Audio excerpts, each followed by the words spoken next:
Blog Talk Radio.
Good evening, everybody, and welcome to Golf Talk Live. I'm your host, Ted Odorico. I've got a great show for you tonight. Of course, another round of the Coach's Corner panel, and I'm going to bring the guys out here in just a minute or two. But want to remind everybody, of course, we are live every Thursday evening from 6 to 8 p.m. Central Time. That's 7 to 9 for you on the East Coast. And for you on the Pacific side of the United States, that would be 4 to 6. So thank you for tuning in. Easiest way to get us, if you're listening tonight, you know how you figured that all out. But for those of you that want to relay this to your fellow golf enthusiasts out there, quickest way to find the show is go to blogtalkradio.com. Up in the search key, type Golf Talk Live, or you can just do the URL at www.blogtalkradio.com/Golf Talk Live, and that will take you to the home page. And always Thursday evenings, the show is always at the top, the current show, which is live, as I said, from 6 to 8 p.m. Central. But for some reason, if you're not able to join us during the live broadcast, all the programs, of course, are auto-recorded, so you can go back and onto that link, and you can scroll down through the on-demand section and pick them up anytime that you wish. If you want to call in anytime during the live broadcast and speak with any of the guests, you can do so by calling area code 646-716-4667, or you can email questions or comments to me personally at ted.golftalklive@gmail.com. And, of course, as most of you know by now, all over Facebook and Twitter. You can follow along on Facebook, get updates for the program on facebook.com/Golf Talk Live blog. And thank you again for all those recently following me on Twitter. For those of you that haven't done so, here's my Twitter handle at Ted and Buck, CEO, and CEO is in capital letters. As I said, I got a great show tonight. Got a Coach's Corner panel. Going to bring the guys on here in just 1 minute. Later in the broadcast, I got two great ladies coming on. Really advocates for women's golf. First up is Debra Pentz, who is runs a active spine center. It's a chiropractic center out in Arizona, and of course an LPGA teaching and club professional, Peggy Briggs, is going to be joining the show as well. And they co-authored a book called Smashing Balls, Golf, Opening Doors for Women, which we're going to talk about a little bit later tonight. But first, let me bring out the guys. First up, in no particular order, Clint Wright. He's a 30-year member of the PGA and also a partner at TGM Golf and a big advocate of the R3 approach. We'll talk to him a little bit about that throughout the night. Scott Seiferlein, he's the golf ambassador and owner of GrandRapidsGolfLesson.com, plus authored several books as well. We'll let him talk to you a little bit about that as well later on. And, of course, John Weir is the director of Mental Golf Academy and Peak Performance Coach. He's joining us here as well. I'm going to talk a little bit about the mental side of instruction tonight.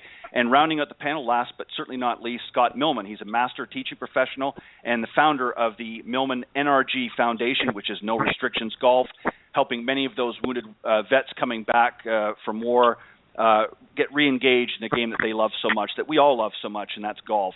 And we're going to let him talk a little bit about a special event that's coming up here in a short time. But, guys, welcome to Golf Talk Live, and particularly the Coach's Corner panel. Great to be here, Ted. All right. Well, listen, thank you guys, and I know it's we're all busy, and I appreciate you guys taking out some time for helping out.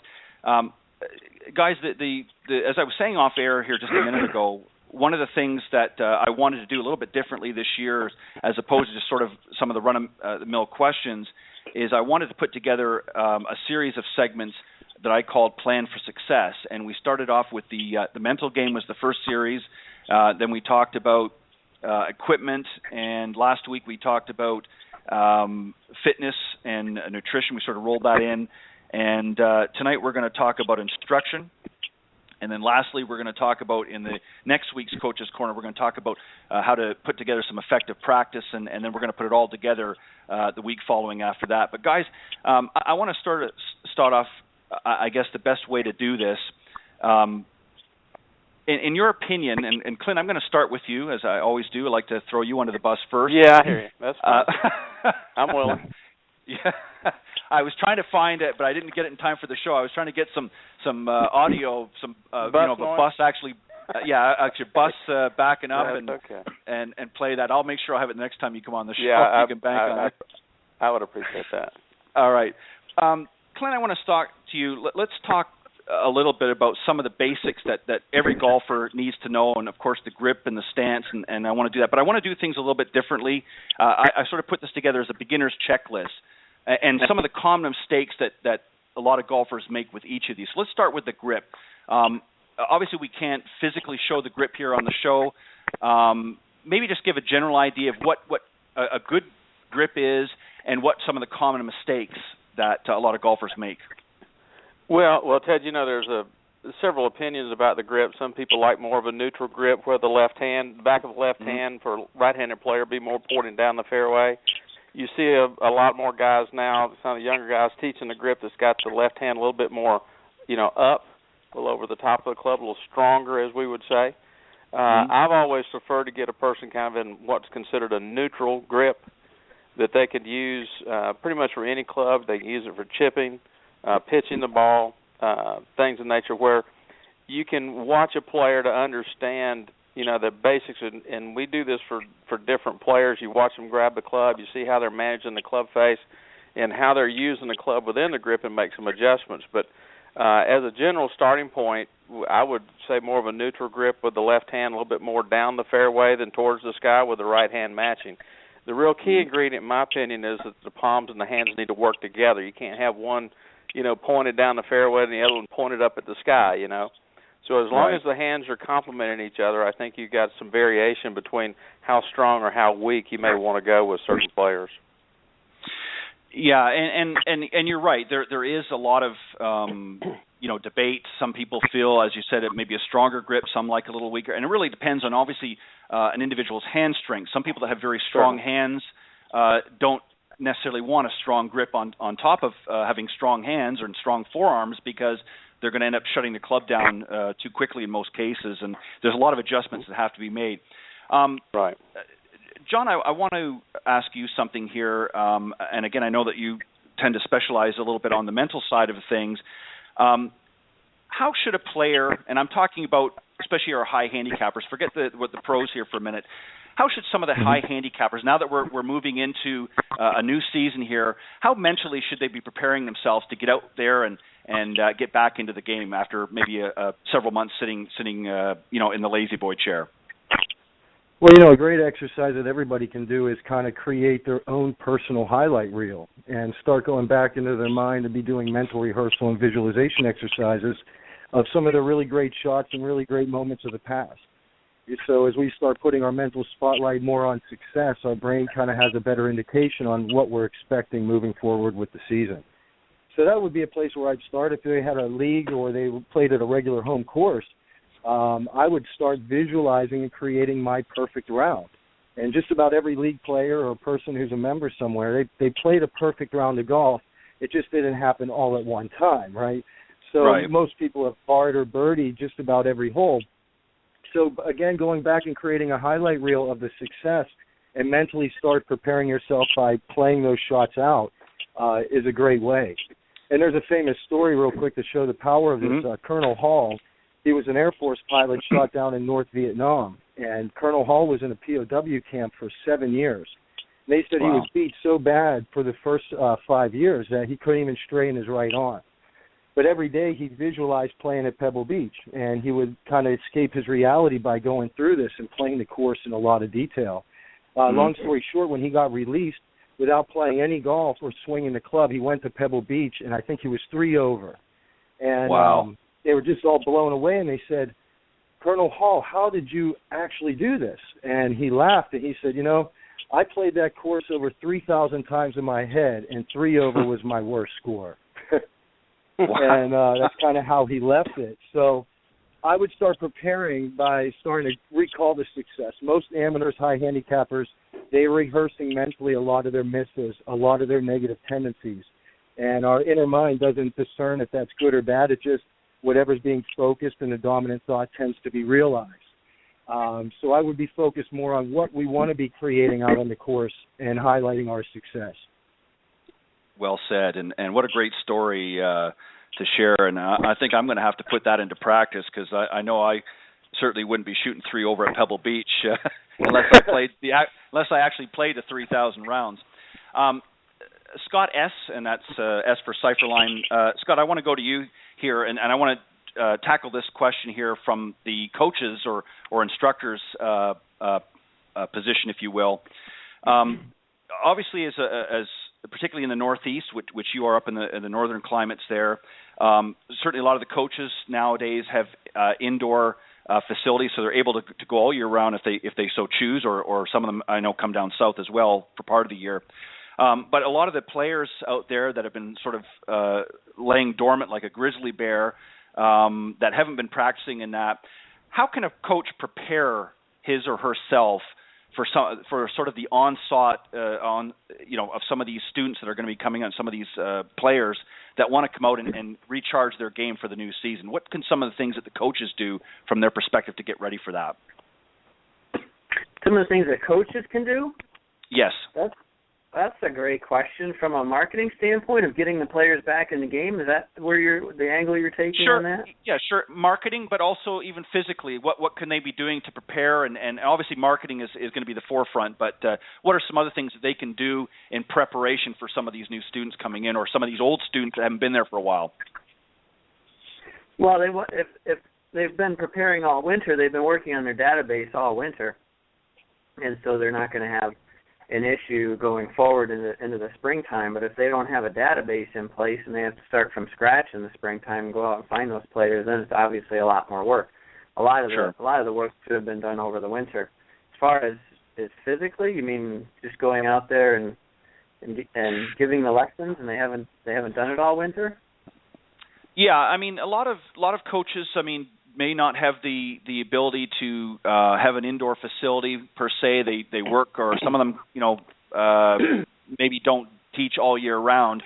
They're going to get flooded here in the next few months here, especially in the Northeast with the spring thaw, if you will. So they need to do some things and maybe want to set up a game plan, if you will, of what they want to really focus on with some of these students. So is there anything specific that you do? I mean, I know you go all year round, but is there anything that you try to do to help some of these golfers that haven't been playing all through the winter, or maybe haven't had access to a facility? Is there any specific that you try to focus on with some of your students coming back?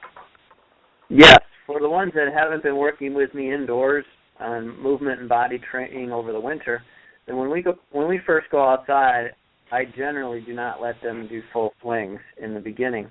And I have them build from the hole backwards in the beginning, so that they start to get a feel for the club swinging on a smaller pattern first, solid contact with the golf ball, and then we work our way off the green, and then we work into some small chips.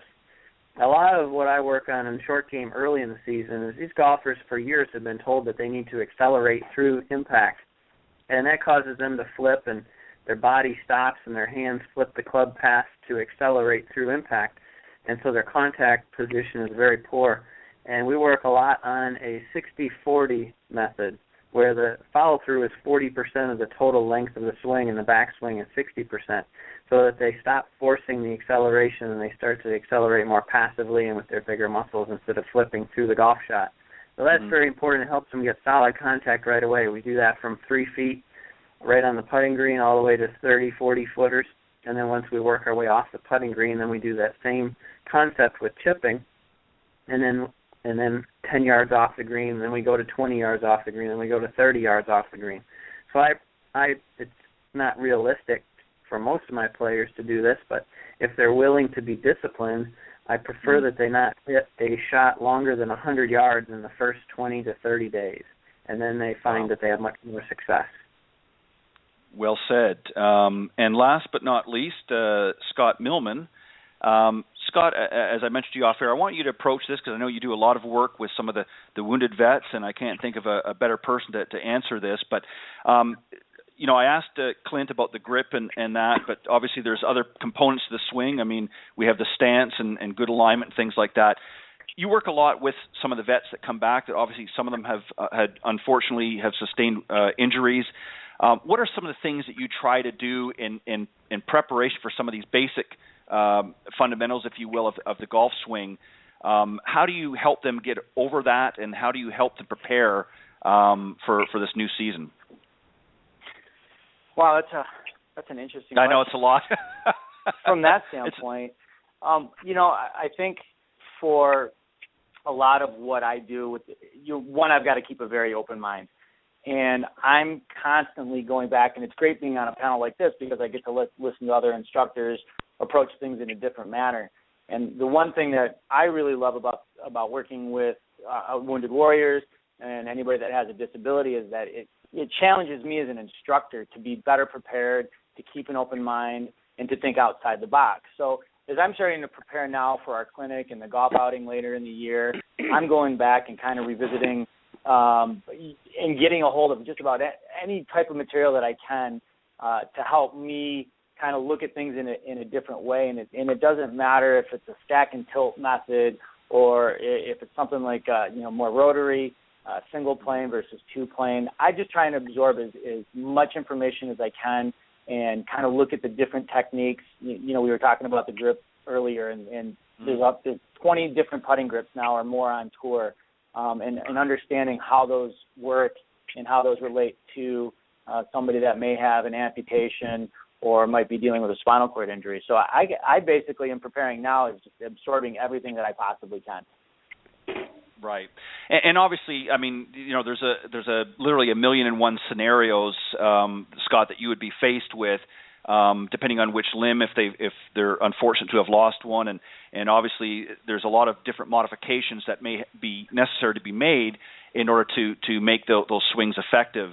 And so, I mean, to get into a lot of different scenarios would just be, we wouldn't have time to do that. But obviously you have to prepare, and you have to be willing to adapt to their needs as well, correct? Correct, absolutely. So yeah. Even two veterans that I have seen in the clinic that could be below-knee amputees with the identical prosthetic.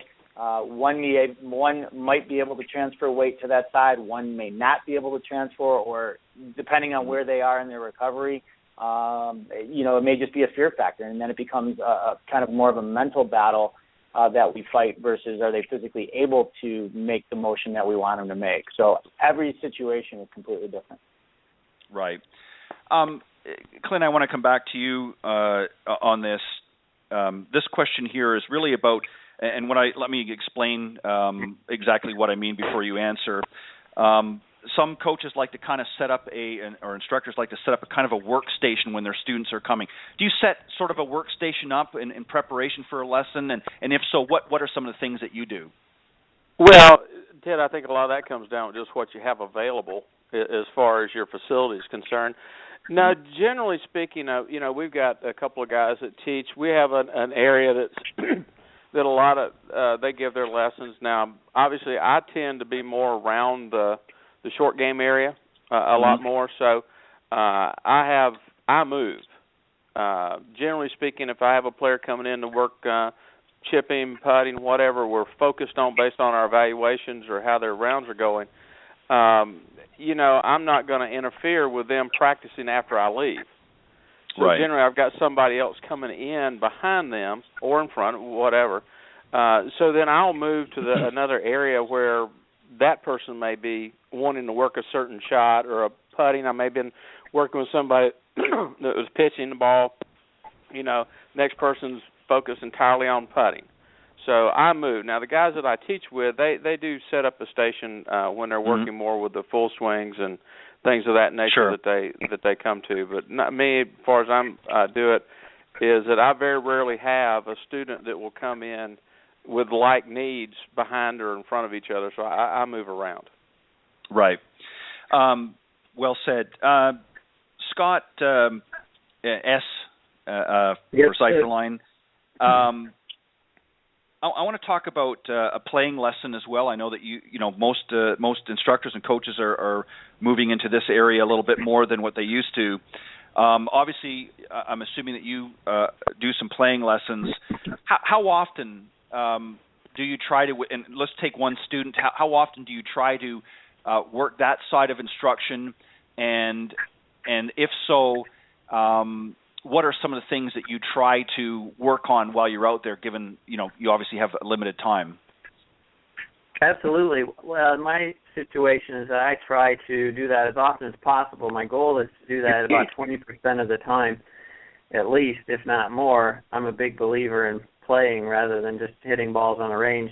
But I guess good and bad, I'm at the most popular golf facility in West Michigan it's private, but at the same time it's very popular. So it's not always easy to gain access to take my clients out there and play on the course and train them on the course. But I do that about 5 to 15% of the time, depends on the client and what we're trying to accomplish. And then the big part you asked me what we try to accomplish out on the golf course.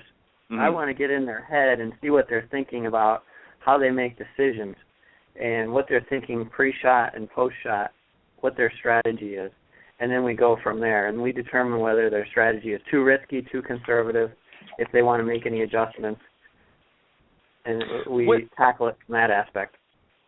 And what's one of the things, let me just sort of a follow-up, what's one of the things that you more often than not, and I think I know the answer to this, that you see when out there that you're not seeing on the range? What are some of the things that you really notice during those playing lessons with some of your students that you don't see when you're doing some of the drills and some of the practice sessions on the range? What are some of the big differences? Their tempo changes and they're more results-oriented. They're just hitting one golf shot and they're trying to manipulate that ball flight rather than making concentrated, focused effort on making the motion. They're trying to hit a golf ball. And on the range, they don't really care where it goes as much. So they make more concentrated effort on making the actual motion, which provides them a better result. Sure. John, I want to sort of follow up on that, on your side of things. And what are some swing thoughts that you try to let me ask you this two ways. What swing thoughts do you try to encourage your students to have, and is there such a thing as too many or not enough? Well, I definitely know for a fact that there's too many, and that's typically the challenge of most of the golfers I work with. Actually, I encourage doing our best to eliminate swing thoughts over the ball. We have two different parts of our brain. We have a thinking part, conscious mind, doing part, subconscious. Most golfers have so many repetitions of the golf swing, way more than riding a bike, but they can trust jumping on a bike and riding down the road, no problem, but they have thinking way too much over the ball, which is inhibiting their natural performance or that free-flowing performance. So the way we structure our pre-shot routine is really to get the athlete to go from thinking to doing. So basically using the critical faculties of mind to make a really good decision, have that right strategy, then how to prepare for that shot, and then how to commit to it. And, we want to get everybody, so what I think is a committed shot is committed to that decision but having a free mind. And that time over the ball is either spent connecting with your target or getting comfortable over the ball, maybe focused on one mechanical move or one thought. But I like to keep it to one consistent thought or ideally no thoughts at all, because now we're turning it over to the right part of our mind to execute what we trained ourselves to do. Right. And Scott M., I want to ask you, obviously, again, you have a very kind of unique situation. You work a lot with some of the wounded warriors and wounded vets coming back. What are some of the things that you try to do in your structure? Because obviously there's a lot of situations where you actually have to really kind of retrain some of your students because, sort of pre-injury, if you will, a lot of them had sort of their standard game. Now they've come back, as we talked about a moment ago, some of them may have sustained injuries, whether it be mentally or physically. Now you sort of have to go through a retraining process. How do you begin that process, and what are some of the steps that you try to do in doing that? And obviously it's a case by case basis, but sure, just give it. Honesty though, we when I approach it, I try to approach it the same manner that I would any other lesson. And you've got to keep in mind that depending on the type of injury, when you're dealing with PTSD, a lot of these men and women have already played golf, already had a swing, or just now coming back, or being interested in the game so they can play with some of their buddies. But, for the ones that we have to come in and are starting back after injury, it's just a very slow process, and it starts with a conversation, and we find out what they're comfortable doing. And a lot of times we approach this in a clinic situation where we probably have 40 or 50 people on range. In a lot of cases, I have an accessible golf cart that our program owns that was donated by the Legion. So we have, you may have somebody that's in a cart, and we're starting with accessible golf clubs and very small swings. But again, it's so hard to touch base on all of them. But most of the time, as we start, it's a conversation, and then we start getting into either short game, maybe just some wedges. And a lot of them are ready to go and ready to start hitting the ball. And, they're apt to grab a driver and go. But right. I want to, Clint, as I mentioned to you earlier before we came on, because I know that you really focus on the short game. Sure. Let's talk about some of the do's and don'ts from both the instructor's side and from the student side. What are some things that we really need to, as instructors, that we can be doing better? And this is not to come across as a criticism. I know that instructors, do the best they can and are well trained, but sometimes there's areas that maybe we need to be focusing on more. Just from your experience, what you've seen out there, what are some things as instructors that we can be doing better? And what are some things, the sort of the do's and the don'ts that you're seeing some of the students out there that are just not maybe spending their time as well as they should? And I'm referring to the short game. Right. I think most modern instructors have got a real good handle on evaluating their students, asking the proper questions to find out, where do you think you're having trouble? What's the problem with your scoring game? And we call, most guys scoring game 100 yards to the hole. Is it putting? How many putts do you have per round? Up and down percentages. Just what do you perceive as your problem? And then what I try to do is go about trying to say, okay, let's go through those shots that we just discussed, and let's check your fundamentals on each one of those shots. Putting, pitch and run, just straight up wedge from 10 or 15 feet off the green to what you might want to call a flop shot. And a lot of times you find out that they're fairly functional and fundamental. Sometimes you don't, obviously, all over, but what I find more alarming about the players that go out, they can execute a certain shot. The problem, as we mentioned just a few minutes ago, that decision-making on whether that's the proper shot to use there. Right. If it's not, let's say they got a little flop shot, or they could bump and run it into the hill or flop it. Okay. Short-sighted, they can flop. They may execute a perfect flop shot that comes up 2 feet short. Yeah. In their mind, they don't know how to hit a flop shot. They executed a perfect one. But the odds just weren't with them. So instead of them thinking they played the wrong type of shot, they really get a sense of feel they don't know how to hit the proper flop shot. So they go out and they keep practicing and practicing this flop shot they already know how to hit. Yeah. And basically ignoring maybe learning how to hit a bump and run you'd have confidence in. And that's what I see most faults with the average player, is that they really are playing, a lot of times they play the shot they see on television. Yeah. Which they never show the bump and run or the little chip up to get a par and go on to the next birdie chance. The only thing they show on television is bunker shots and the flop shot short-sided. That's all they show. And we all know on this panel that the guys out there that are doing well, they're inside the cylinder of the green most of the time, and when they're not, they're bumping and running it, trying to keep it on the ground as much as they can. Yeah, but the average player is trying to put it in the air more. Right. So and we try to get them to buy into the fact that once you're fundamentally sound, that your success rate is not whether you can hit the shot, it's whether you're making the right decisions on what shot to hit that gives you the best chance. Right. And we know, Clint, as well, that obviously for television purposes they're going to show what they feel is the most exciting. Sure. Right. And that's understandable, and we're going to see plenty of those types of shots that you're talking about coming up here in a few weeks at Augusta. Right. But one of the things it's our responsibility from an instructor standpoint, it's our responsibility to point this out and to get them to buy into something different.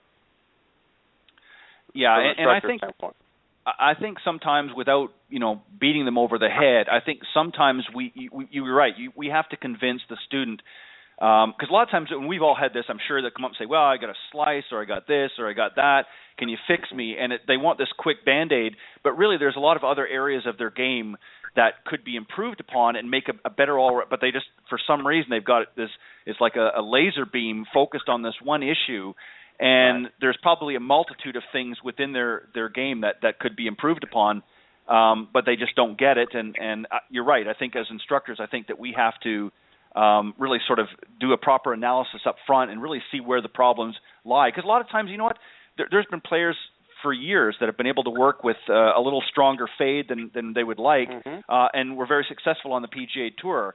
But they had a very tight short game and were able to get up and down and handle that. Nicholas is probably a good example of that. Sometimes you just have to teach them how to aim better.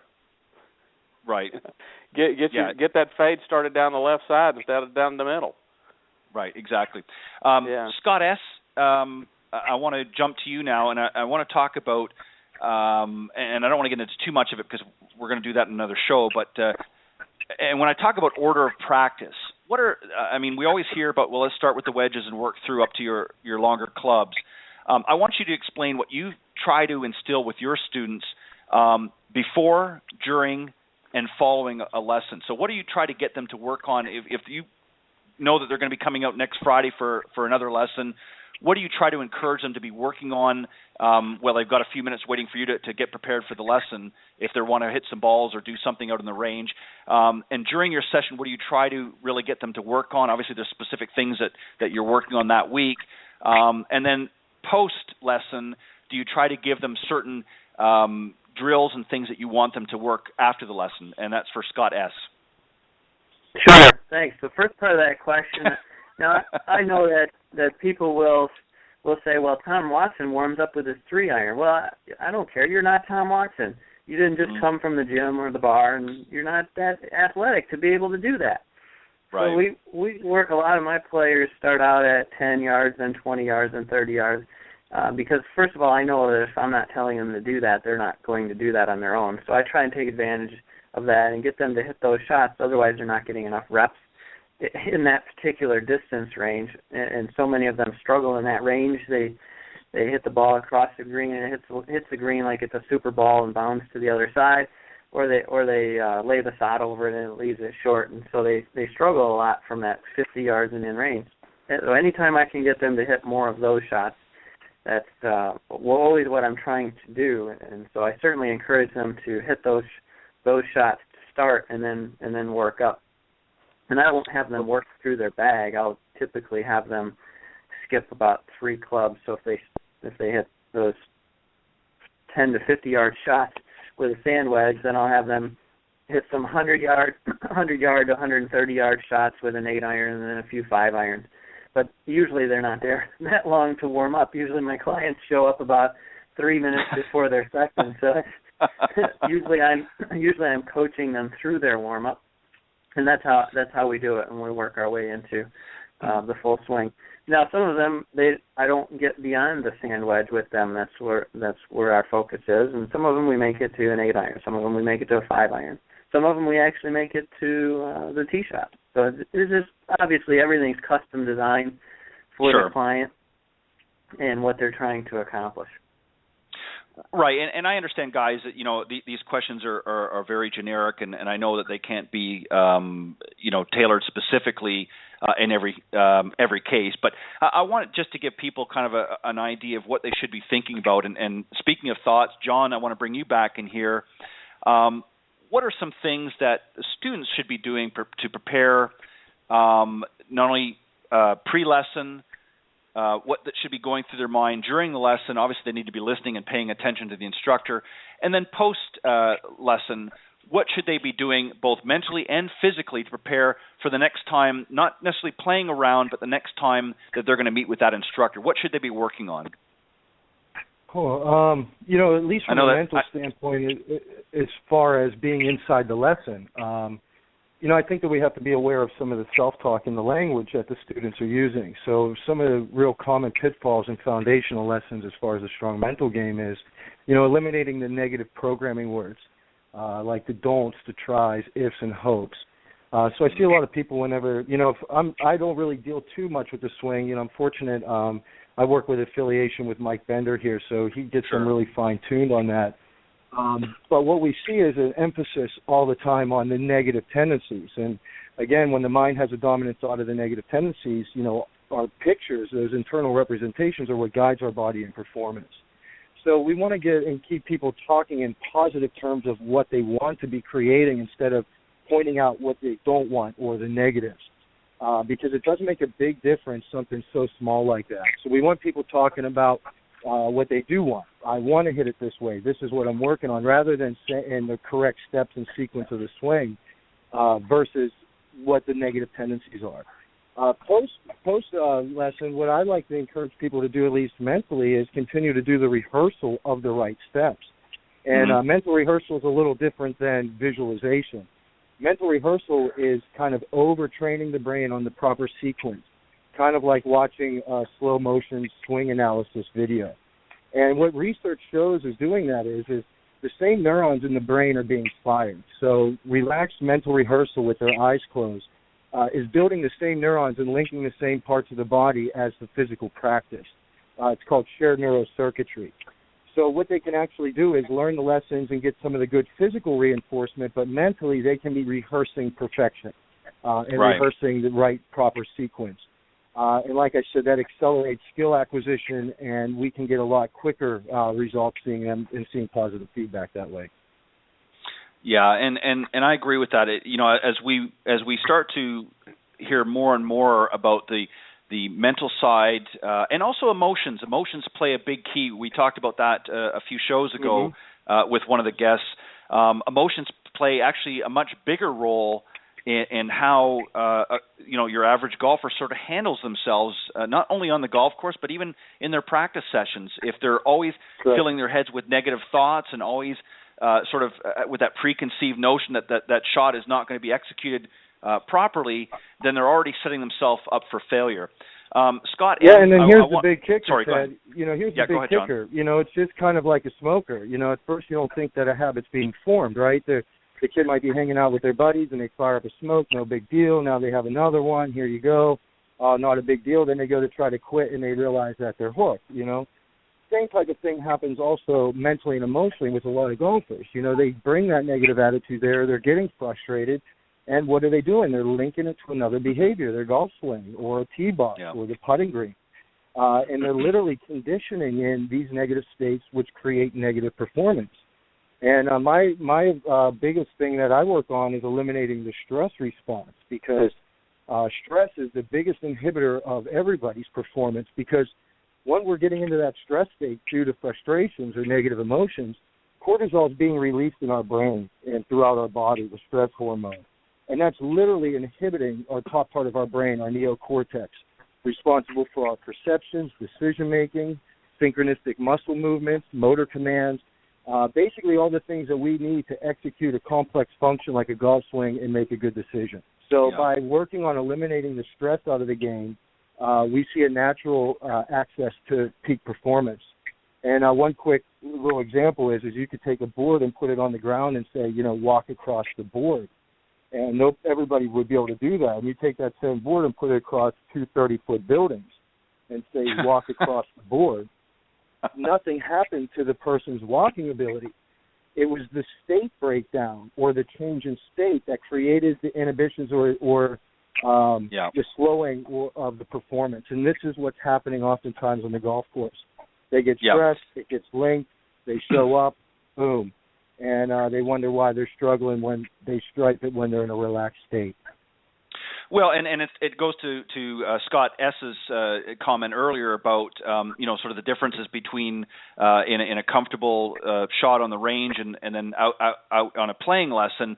On the range they have more time to focus and sort of understand what it is that they need to do for that particular shot. There's no pressure there. But now out in the playing lesson, they've got the instructor there. They're out. There's other people that are on adjacent holes or behind or ahead that are able to really watch what's going on a little bit more. Suddenly that pressure mounts up, and player A has to step over the ball now and execute not several shots, but one shot to the best of their ability. So obviously that plays in as well. Great points, guys. Scott M., I want to just one last thing on practice here, and a very, very simple question, but how often in a perfect world should a player be practicing? And I'm talking about your scratch golfers. I'm talking about your higher handicappers. If they really want to prove what's realistic, especially with today's time restraints, and that is a reasonable period of time that players, if they want to improve their game, should be practicing? That's a really good question. I think overall that you can 3-4 days a week without any problem. And here's one of the things that I've kind of done over the years is if we're working on a grip change, nothing says that when you're sitting at a red light, you can't have a cutoff shaft with a grip on it, and you can get, maybe 5 or 10 reps. If you're down in Florida, maybe it's 30 reps because you guys have the longest lights in the world. But it's a way you can get your practice in the course of your day. You could be sitting at your desk, and there's things that you could do at your desk or at lunch hours. So, while I understand that we're all busy and everybody has schedules, there's ways to get practice in. I have a little 24-inch club, and I actually make them up for my students. And so that when they are in limited time or in an office and they have a few minutes, they can actually take a 24-inch club and be able to make some swings, full swings, where they don't have to worry about hitting lights or doing damage into their offices. So there's plenty of ways that we've kind of adapted equipment, or whether it's from the fitness standpoint or full swing or short game, and putting can just about be done anywhere. That you can find 5, 10, 15 minutes almost every day to get some practice time in. Perfect.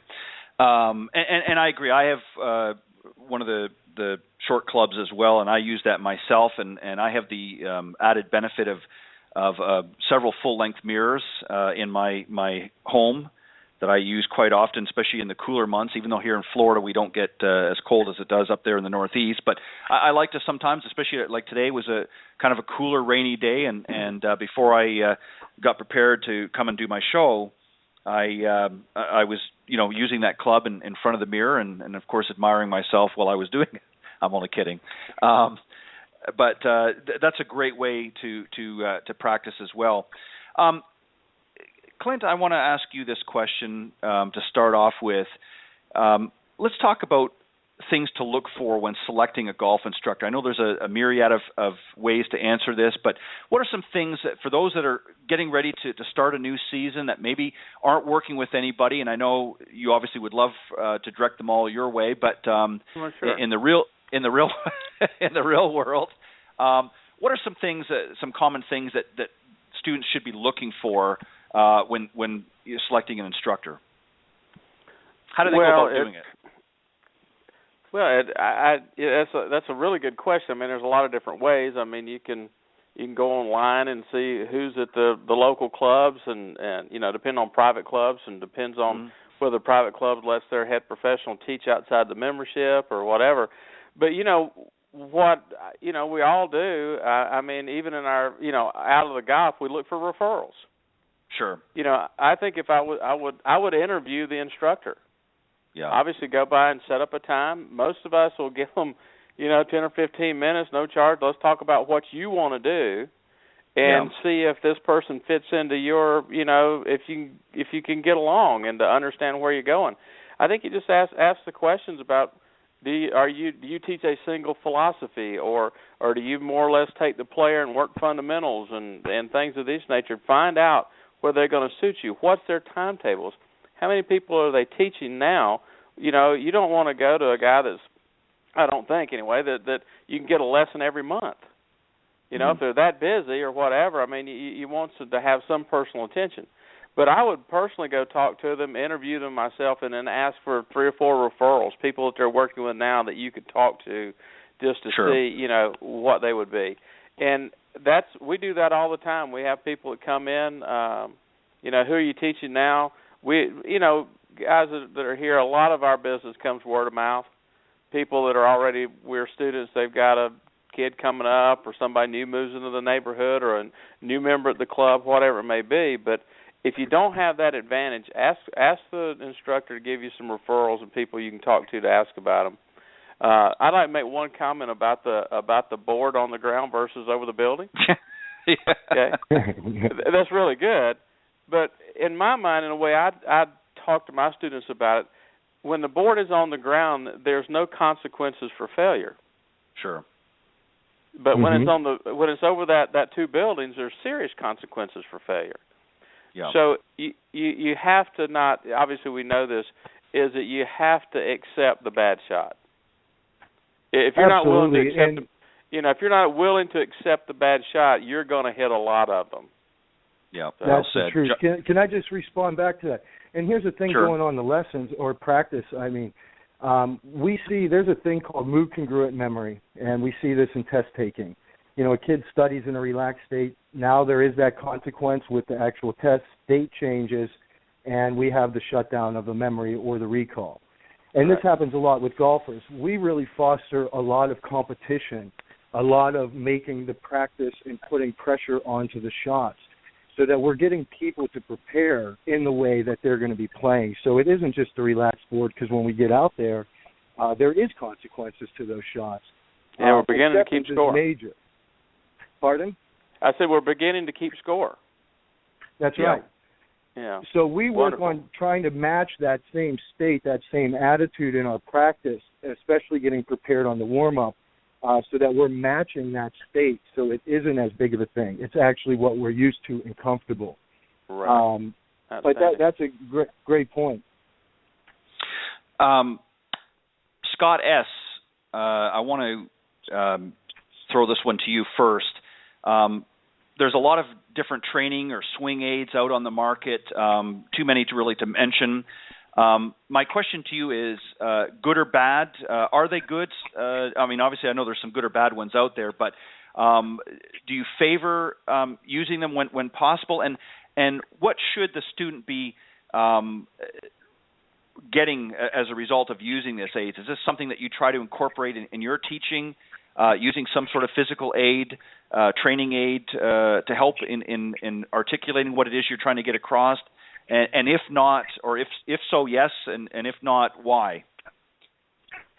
Well, I've rarely come across a bad one. There's people that don't use them correctly, but they're all pretty good if you understand what the purpose of it is, how to use it, and implement it, rather than letting it collect dust. I'm taking advantage of one of mine right now, taking advantage of the time on this call to do a little practicing on my own. And I think they're all great, really. Yeah. I've rarely ever run into one that I've had an issue with. I've just had issues with how people use them. One of my favorite ones is the impact snap. That one's pretty good for a lot of I teach high handicap players, so a lot of them don't know how to use their hands and forearms in the golf swing for solid contact and how to hit a draw, and that's a great tool to reinforce the correct movement. Right. Scott M., what about training aids, swing aids, that sort of thing for you? Obviously, there's certain things that you have to do in a lot of your teaching and that, but do you have a favorite? Is there something that you enjoy using and helping your students with, and if not, why? Anything I can get my hands on most of the time. one of the best tools that we've used to date, believe it or not, is the Snag golf equipment. Right. And it's, you've got 5-sided molded grip, everything's color coded, you got giant, heads. I mean, it's basically a great tool for not only the beginner golfer, which is what it was designed for, but we've been able to take that equipment and use it both with a able-bodied golfer as well as in an accessible environment. The shorter clubs are great from when you're sitting in a regular wheelchair, and a great example of that is we literally took the Paralyzed Veterans of America at their headquarters in Novi and did a full clinic and set all the Snag equipment up, and we kind of experimented. And what we found was using that equipment, whether it was one-handed or whether it was kind of adapting some of the snapper and just getting some of the men and women some extra motion in their upper body, trying to get the snapper to work. It was phenomenal. So we've used Snag extensively, both in my regular lessons, and I use it as well when I'm doing accessible clinics. But I think there's we all use beach balls, we all use towels. Sure. There's so many training aids out there. I'm just kind of in a unique position that I get to kind of adapt some of the training aids to some of the circumstances that we find ourselves in. And I'm sure, along with the other instructors, we've kind of made our own things up as we go. Yeah. I find sometimes, one of the things that I use just for alignment and that, I mean, I know you can get alignment sticks and you can buy all that, but I can be cheap sometimes. And a lot of times what I'll do is I'll just go to, Lowe's or Home Depot or my local hardware store, and I'll just get a very, like maybe a 1-inch or quarter-inch, or excuse me, half-inch PVC pipe, and I'll just get the caps and I'll get a T bracket, and I'll just use that and set it up, and so I can do my ball alignment and club face alignment, things like that, and I'll just sort of put that together, and it's you can do all that for under $3, and I know it sounds kind of cheap, but a lot of times, and you can take it apart. So if a student wants to carry something, doesn't want to spend a lot of money on a different bunch of aids, a lot of that stuff they can find around their house, as well. So I'd like to incorporate that as well. Last question I'm going to sneak in here, guys, is technology, and I know that it's a big subject. Good or bad, and I want to expand on that. And this is for everybody to chime in. It doesn't matter. Clint, we can start with you if you want. Do you think we rely too much sometimes or not enough on technology? Well, a lot of it will come down to the student. But I use the technology of videotaping, and I use the Coach's Eye program. But one of the things I use it particularly in putting, where a lot of people have never seen their putting stroke videoed. They'd seen their full swing videoed, but in the short game they never see it. So we use as much technology as possible. I like the swing link for putting. You can get it on there. You got a lot of information there. So yeah, I don't see where, from a standpoint of gaining data and information about what the player's doing, from an instructor standpoint, I think the more technology you can use, the better. I think from the student standpoint, we have to be very careful to make sure they understand that we're not trying to make this machine read something. Right. There's not anything perfect on the launch monitor or the swing eye or anything like that. We want to know what you do, and then make sure once we know what you're doing and it comes out well, you're hitting good shots, that's what we want to replicate. I get a lot of people say, well, yeah, I want this thing to do this and that, because that's what they've been told or they've seen. But so you start trying to chase rabbits, trying to get the machine to read the way you think it ought to, versus hitting good shots and see what the machine says. Right. Yeah. Yeah, you said it very well, and I agree with you. Obviously, if you guys have tuned into the programs before, you've heard my view on technology. I'm all for technology. I think it's great. I think it's, but as you pointed out, Clint, I think that the instructors have to be careful that we're using it more for our benefit, and not so much to overwhelm sometimes the students, where that can easily happen by giving them too much information, and that's where I think we have to be careful. But I'm all for technology, and it has its proper place. Scott S., about yourself, sort of for technology in the same context.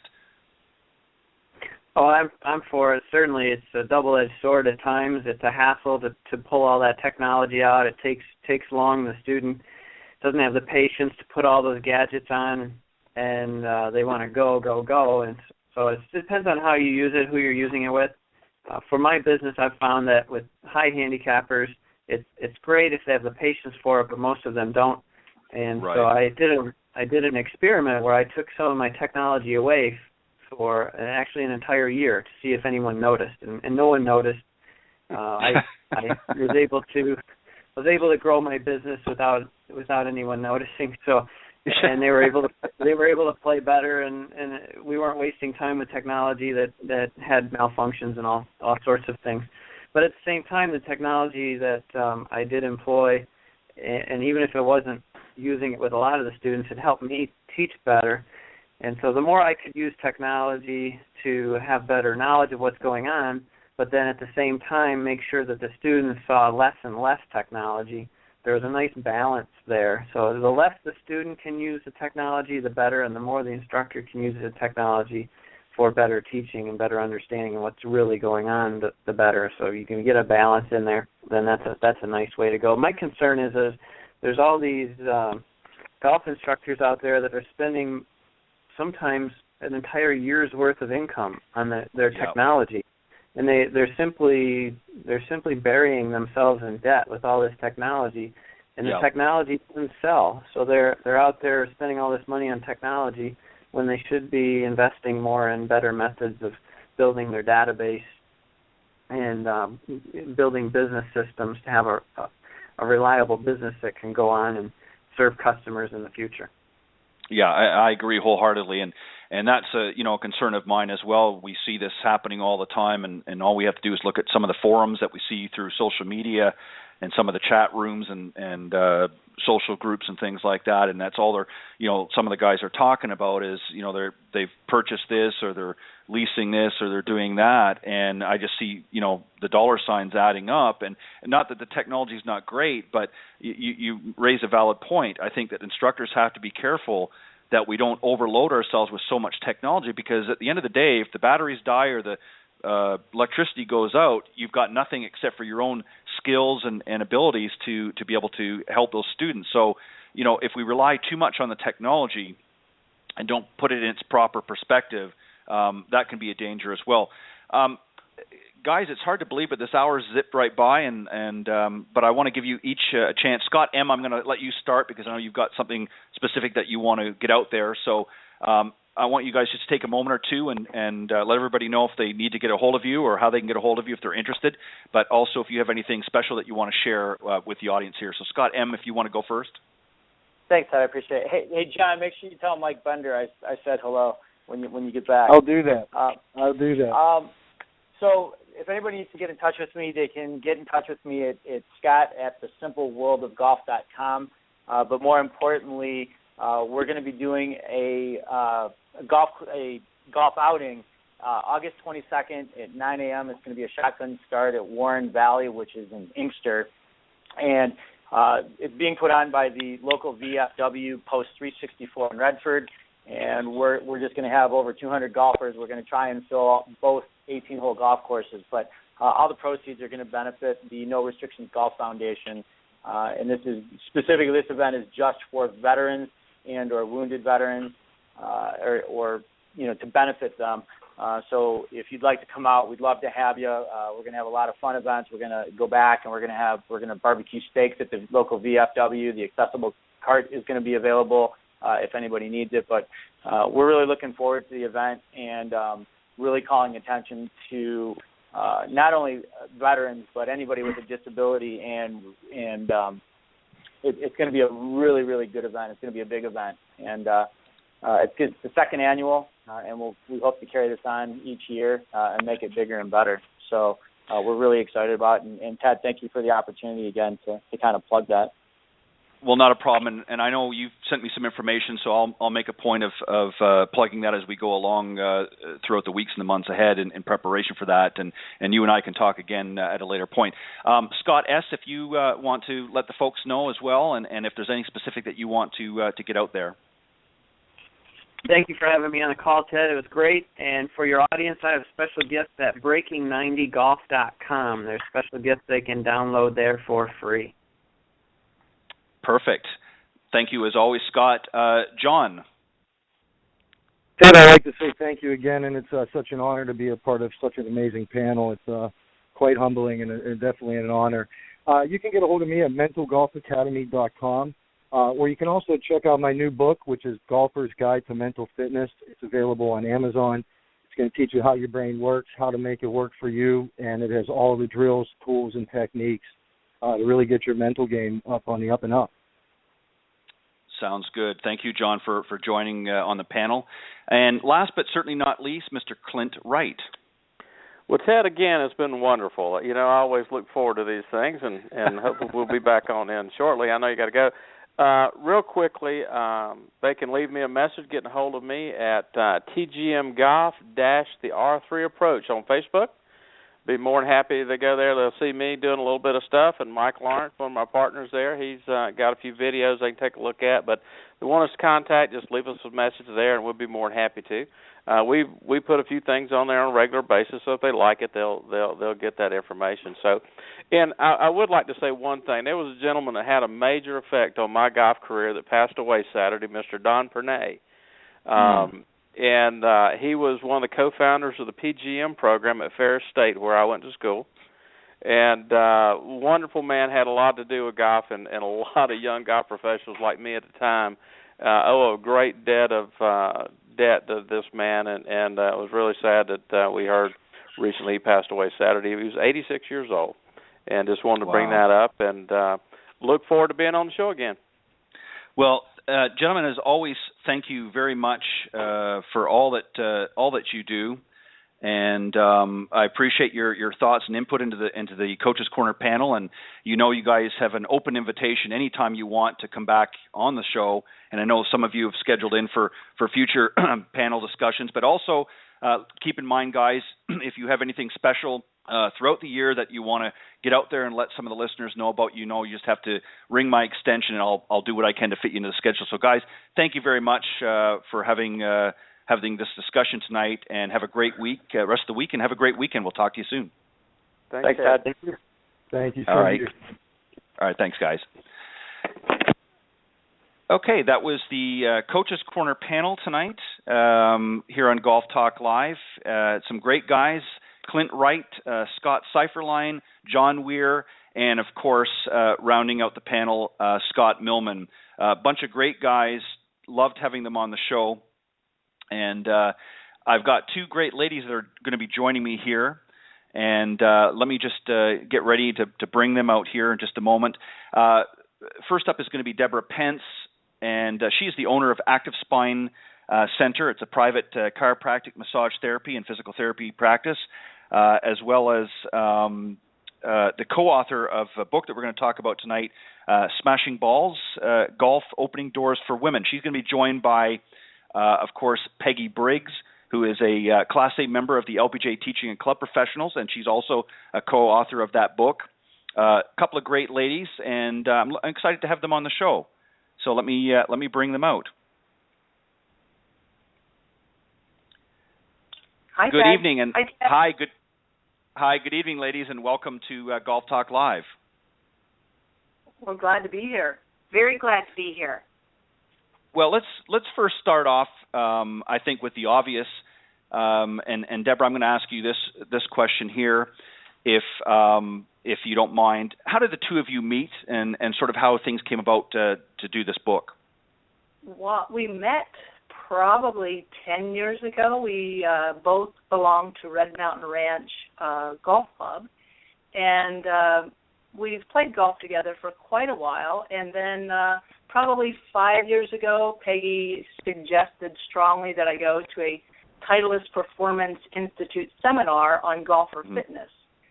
And I did that, and gone through several of the Titleist seminars. And one of the ones that probably was a real inspiration for the book was I went to their junior program seminar. And they had just some really cool drills for the junior kids to do that was just a lot of fun. And I came back from that seminar, and I said to Peggy, why don't we do this with the adult women? It just makes so much more sense than, having to try to use a little stick and a little ball. They had people with a big T-ball stand and a big ball and a big bat just swinging away.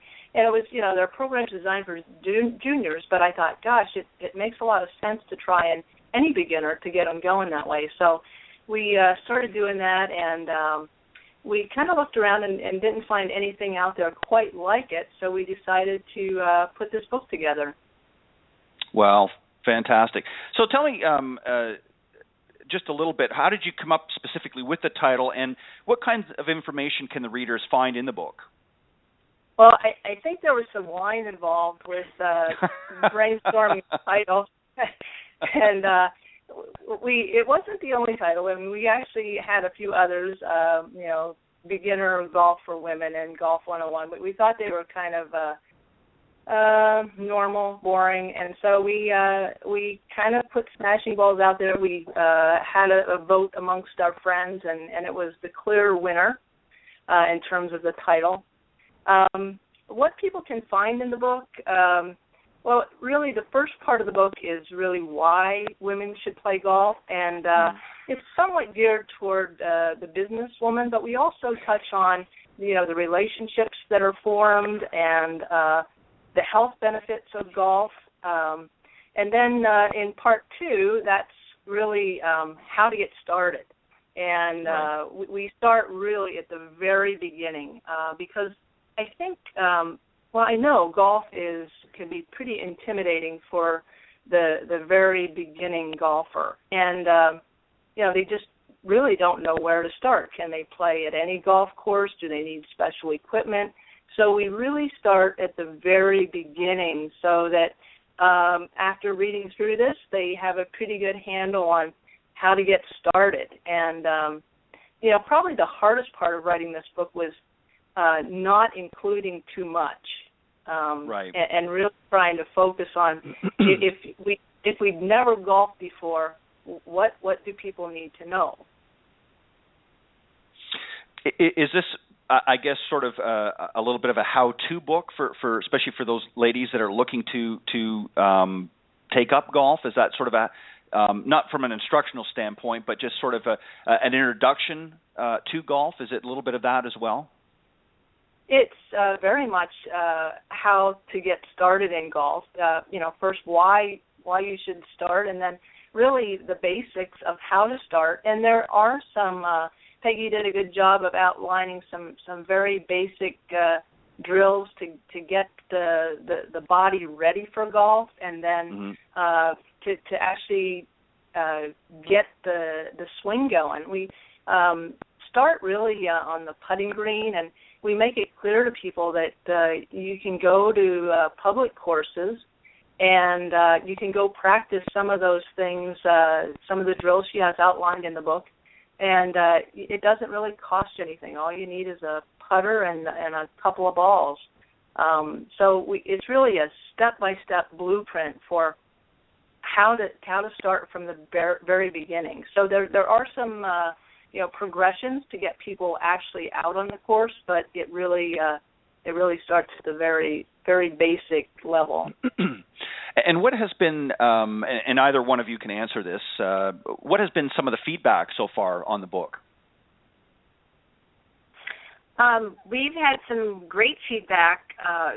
It's selling right now in e-form on Amazon, and several of my students have already bought it, and they really like it. It actually has reinforced some of the things that they've learned as they're learning golf, and they've been able to help refresh their mind, because we do have a lot of pictures in it and pretty simplified little fun games to do to keep their game, intact, especially if they're going to go into an off season. Right. Now, you mentioned before about sort of welcoming new golfers and that. How can both golfers and the industry itself be more welcoming to new golfers? What are some things that we can do in the industry to help encourage new people to the game? At my course, we have actually introduced walking this year. It's the first for us. We're in Arizona, and everyone was forcing a golf cart, and we've introduced walking at our golf course. And we've also introduced some twilight rates that encourage people so it doesn't cost very much money later in the day to get out and enjoy 9 holes instead of having to worry about playing 18, especially as a new golfer. 18 is a lot to take in at the beginning.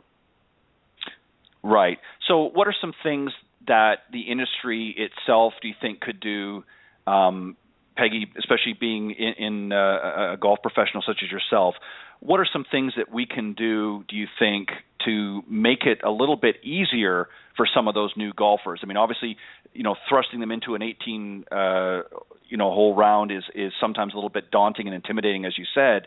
What are some great ways that we can introduce them to the game, maybe at sort of a golf light program, if you will? What are some great ways that you found, not only through your own facility, but that you've seen others do that maybe could help? Our Arizona Women's Golf Association has a lot of programs for new golfers, and they're also have an ambassador program where people from the Ladies League would pair up with new people learning how to golf and kind of be their mentor in learning. Because sometimes when you are learning from a professional, even though the professional might not play at the scratch level anymore, but the student is very intimidated, and when they can bring out another female that plays in a league that might be a 30 handicap, something more comparable where they're maybe topping the ball occasionally, it gives them more comfort in knowing that they can belong to this organization or belong to this game and enjoy it and not feel like they have to play like the people on TV that they see. Sure. And Debra, let me ask you this question. As it was mentioned earlier about golf being important for business women, how is it, in your estimation, how is golf able to help those women that are, whether they own their own business or just in business in general, how can it benefit them in their daily business life? Well, it's a great networking tool. You're on the golf course with a potential client, and you have 4 or 5 hours of uninterrupted time. It's very pleasant, not the pressure necessarily of an office meeting. So it's just a great way to network, and in doing business, especially in sales and marketing, networking is really a key to being successful inside your own company, and then of course with outside contacts.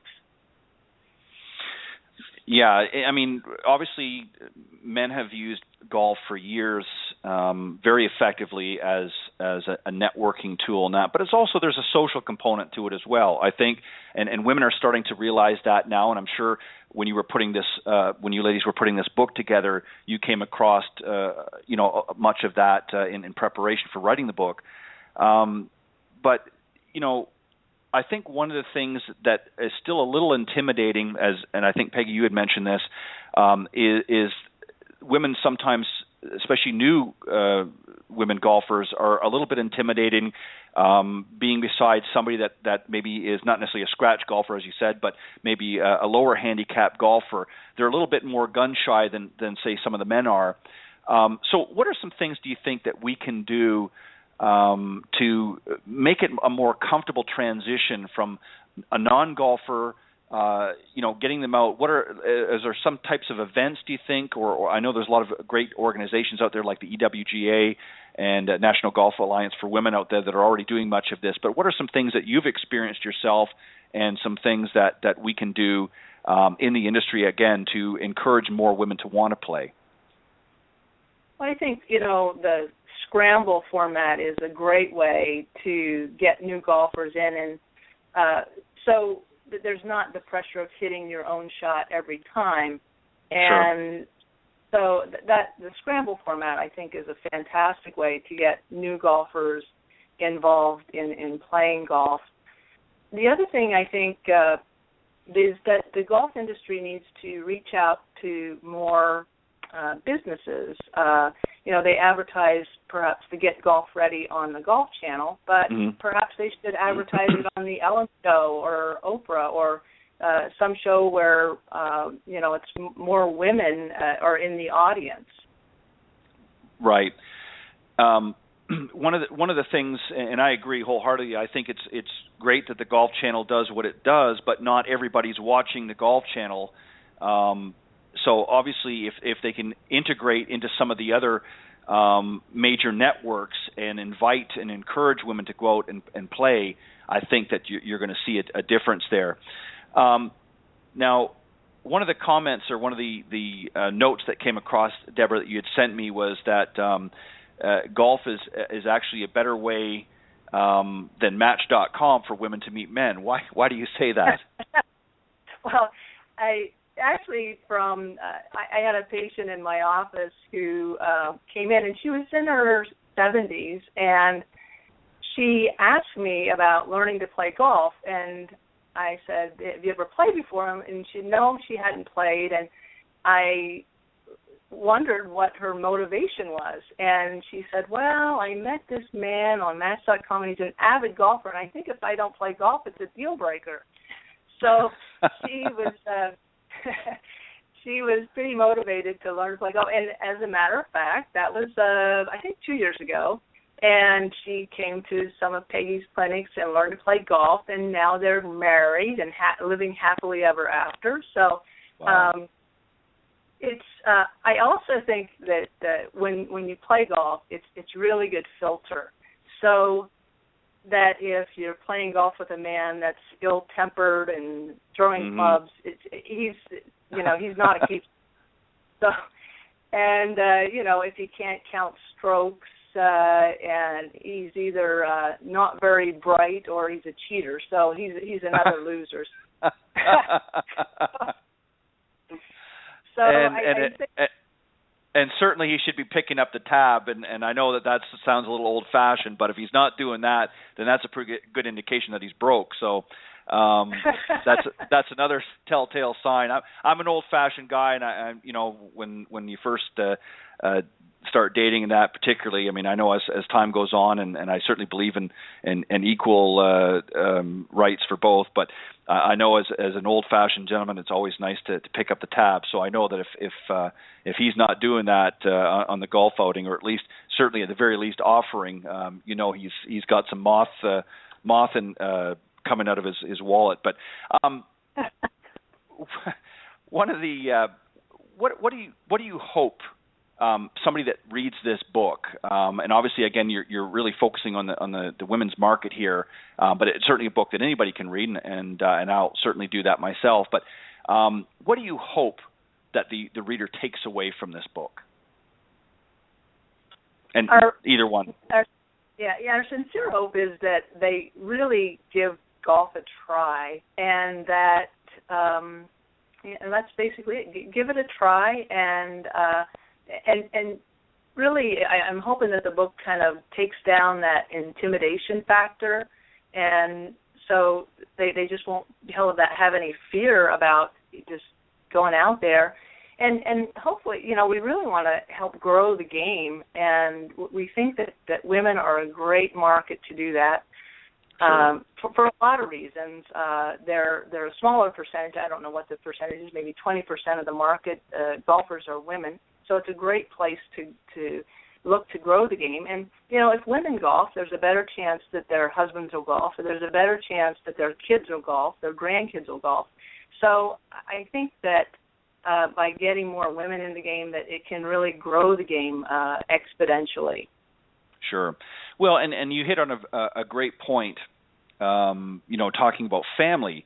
Golf can be a great way really to almost create a family activity. I mean, there's some great facilities all across, not only here in the United States, but around the world, some great resorts that offer not just golf, but other things.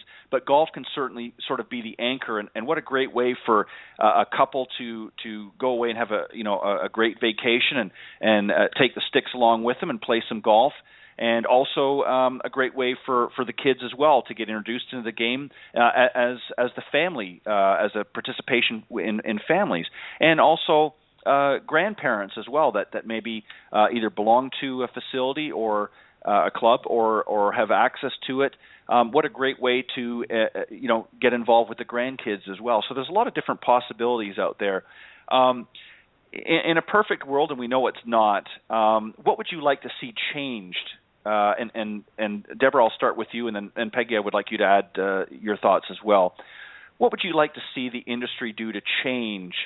Number one, to make it more accessible for women, but also to maybe through its marketing and that. What would you like to see some of the things happen to get more women to step up and be part of this game?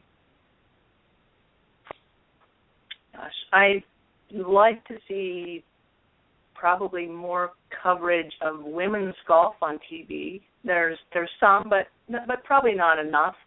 I'd like to see more programs for young girls as well. I think that's coming along. And I think the marketing of golf should be targeted towards where women shop, where women are, what they watch on TV. So I think that those are a few of the things that I would look to change. I'll defer to Peggy for now. Sure. I'm not sure. I will say the place I work, we have probably 60% of our golfers are women. We have many leagues and many opportunities, so it's pretty open there. I don't see a problem there. I see in general in the area where I live is the younger girls a little bit because of the cost of instruction or sure. the time to have lessons is a little limited with certain families. Mm-hmm. And so I think those girls miss out. So maybe the industry as a whole, and even each club could do something, have something so that there is a little bit more openness to people that maybe can't afford their own clubs, right. Can't afford to pay for lessons. You see it at the high school level. There'll be matches, and Team A is playing Team B, and everybody on Team A has private lessons. They all own their own clubs. And the Team B, the school owns the clubs, and the first lesson is 1 week before the first match. Sure. So there's a disparity in that. And I think that's a great, really place to start. I would like to see, in fact, I was visiting somebody recently, and they were talking about at their particular school, I won't name the name of the school at this particular time, but where they've just introduced a girls' golf team to the school for the first time in many, many years, something that they wanted to bring back. There was enough interest. And I would like to see more of that, I think, at the and I'm not talking the collegiate level, I'm talking about the middle school and maybe even the junior level. I'd like to see more of that happening, because I think by the time and Peg, you may understand this a little bit more, being in the golf profession directly. The earlier that we can get kids active and involved in golf, the more likelihood as time goes on that they're going to continue that game. Now, they may drop it for a period of time, perhaps for other reasons, but once it's sort of ingrained in their blood and they've hit a few shots and maybe played a few rounds of golf, a lot of times they'll come back to that. Is that something that you're seeing happening more or would like to happen more where you are? And if not, what can we do? What can the industry do, I guess, to help sort of edge that along a little bit? Our Arizona Women's Golf Association has a Build a Team program, which they are trying to develop the high school teams with assistance through them for ladies' leagues are donating clubs, clothing, things like that we can pass out to these girls. I think we need to take it to the junior high or middle school level and get them started a little bit sooner. I do have some girls, I tell them when they get into their profession, and they might play basketball or they might play softball, and I tell them that they need to learn golf because when they are in their profession, there's going to be a fundraiser, and it's not going to be a basketball fundraiser, and it's not going to be a softball fundraiser. It's going to be a golf fundraiser. And if you want to participate in, you need to know how to golf. Yeah, and you know, there are slowly but surely and there's certainly across the country. Again, part of it is economics plays this a big role into it. It depends on what area you're living in. There are certainly a lot of programs available. I mean, First Tee is certainly a great program. There's a lot of little linksters, out there as well. Different programs that are certainly helping to encourage some of the younger generation. But I really think funding is something, and this is, in my opinion, I would like to see, especially from the PGA Tour, because obviously they're generating a lot of revenue through the tour. I would like to see them create a program, if you will, at the school level. Maybe somehow integrate that by giving funds, and because a lot of schools, as we all know, are really struggling in the education side right now. They're strapped. Some of them are losing funds, whether it be from the federal or state governments. So a lot of these types of programs are not just not affordable, especially in some communities. So is that something that you would like to see happen? Maybe the tours and the golf industry in general, even the manufacturers perhaps, allocate some of their funds, take it out of their marketing, because we certainly don't need that as much as it is in some cases, and reallocate it into more of an educational program and introducing some of the younger kids getting into the game. Debra? Yeah, I think that makes a lot of sense. Just make golf accessible to anyone that really wants to give it a try. Yeah, I think I know that the LPGA donates a lot of money to the Girls Golf Club, and they do have that. The only thing I see about that, because the parents have to travel all around an area, so sometimes the parents are working, and I see that as a problem. So a little bit more accessibility in all areas, sure, with more of a school funding area would probably be introduce it to a lot more people. Yeah, and I think. Sorry, go ahead. I think another thing maybe is make it okay to just go out in the backyard and practice and hit some balls, maybe some wiffle balls. We kind of get in this mindset where we think we have to go to a golf course and we think we have to have all these different practice area and that, but really you can learn a lot about the golf swing and practice and just play in your own backyard. Yeah, and I agree with that. And we talked about this earlier on the program when the guys were on board here for the Coach's Corner segment.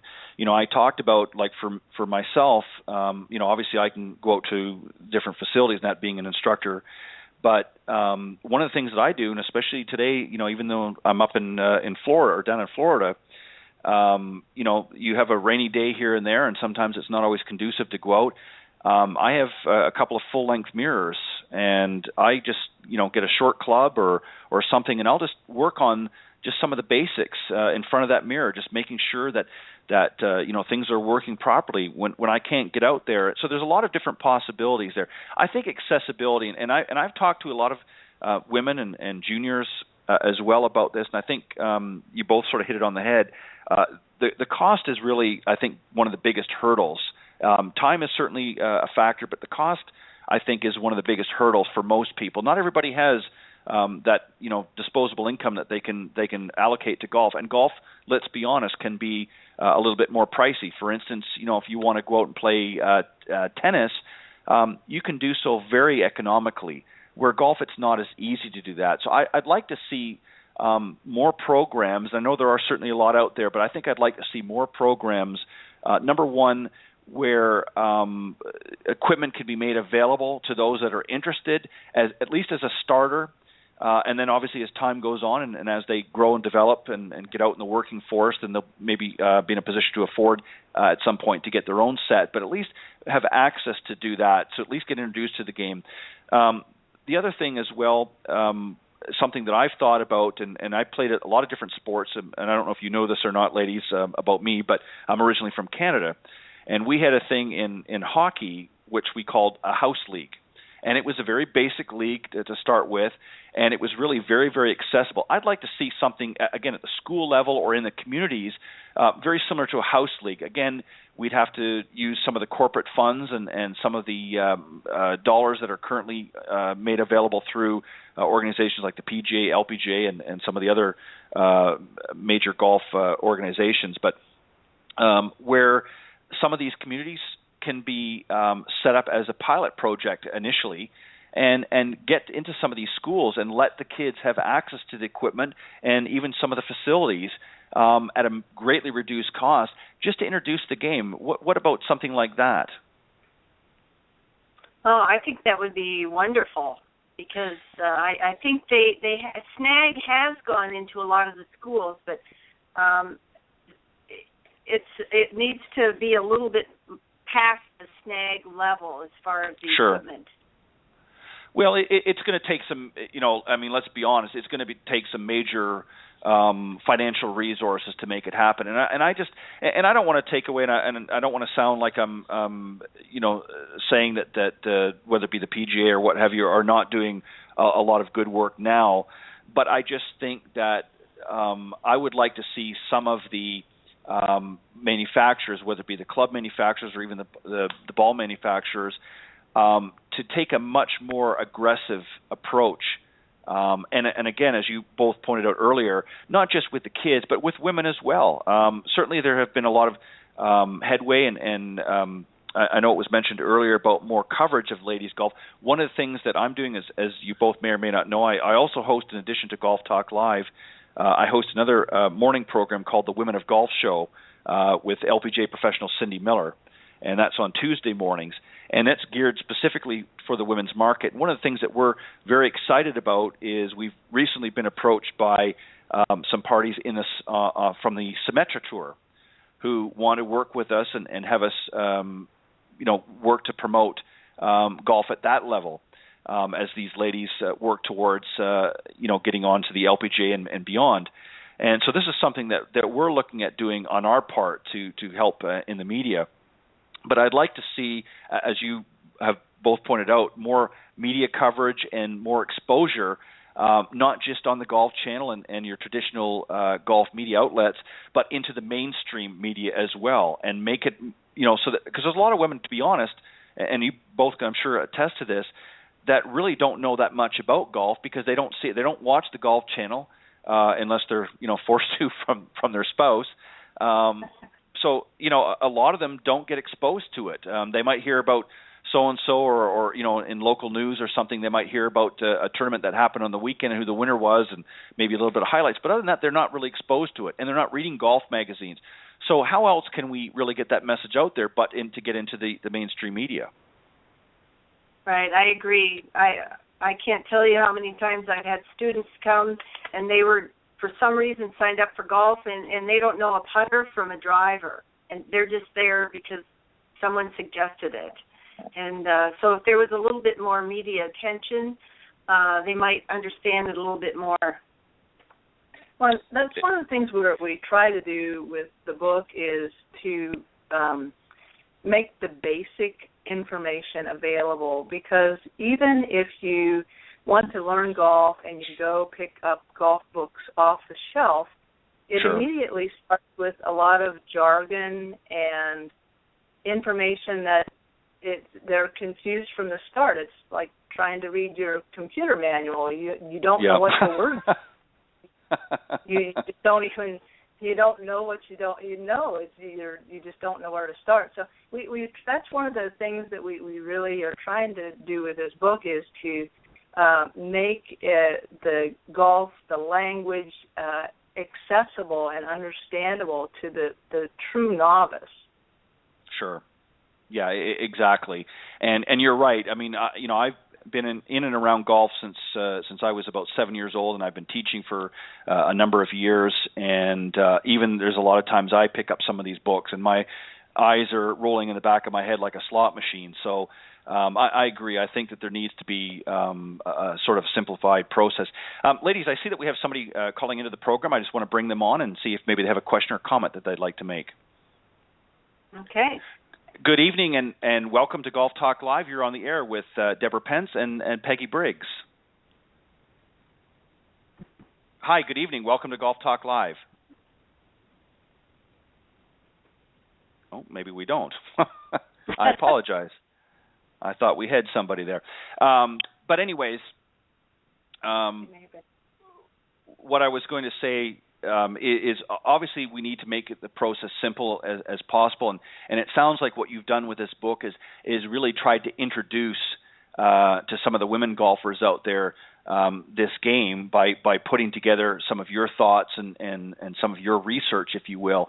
How long did it take you to sort of put this book together? Oh my gosh, it took us.